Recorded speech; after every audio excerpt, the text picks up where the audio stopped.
महावीर की आज ज़्यादा ज़रूरत है। आज के समय में चारों ओर फैली अशांति और युद्ध की विभीषिका का असली समाधान केवल हथियारों के समर्पण में नहीं, बल्कि मन से शत्रुता के भाव को जड़ से मिटाने में है। युद्ध क्षेत्र में हमेशा दूसरे पक्ष या शत्रु का नाश करने की कोशिश की जाती है, जबकि महान आध्यात्मिक मार्ग हमें शत्रु को नहीं बल्कि शत्रुता को ही समाप्त करना सिखाता है। वास्तविक वीरता दूसरों को जीतने या उन्हें मारने में नहीं है, बल्कि अपने भीतर पनपने वाले राग, द्वेष और विकारों को जीतने में निहित है।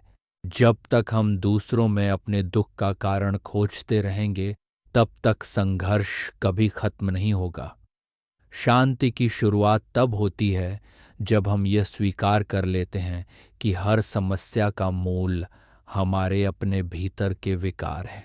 अनेकांत का सिद्धांत हमें यह दृष्टि देता है कि इस जगत में हर आत्मा और प्रत्येक पदार्थ पूरी तरह स्वतंत्र है और कोई भी किसी दूसरे के अधीन नहीं है। जब हम यह समझ लेते हैं कि विश्व का एक एक अणु अपनी मर्यादा में स्वाधीन है और कोई किसी का कर्ता धर्ता नहीं है, तो दूसरों पर अपना विचार थोपने या उन्हें नियंत्रित करने की चाहत स्वतः समाप्त हो जाती है।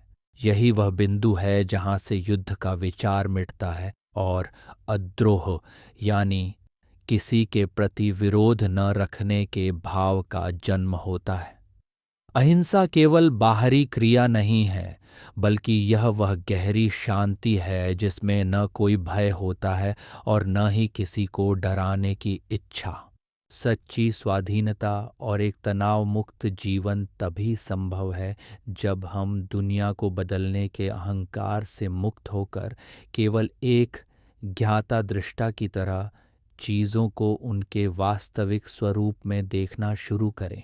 महावीर का मार्ग हमें सिखाता है कि हम दूसरों के बारे में यह सोचना छोड़ दें कि वे हमारे बारे में क्या सोच रहे हैं या वे हमारे अनुसार क्यों नहीं चल रहे।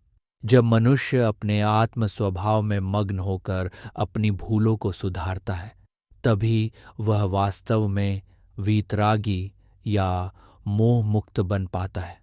और यही वह अवस्था है जहाँ व्यक्तिगत तनाव और वैश्विक युद्ध दोनों का अंत संभव है।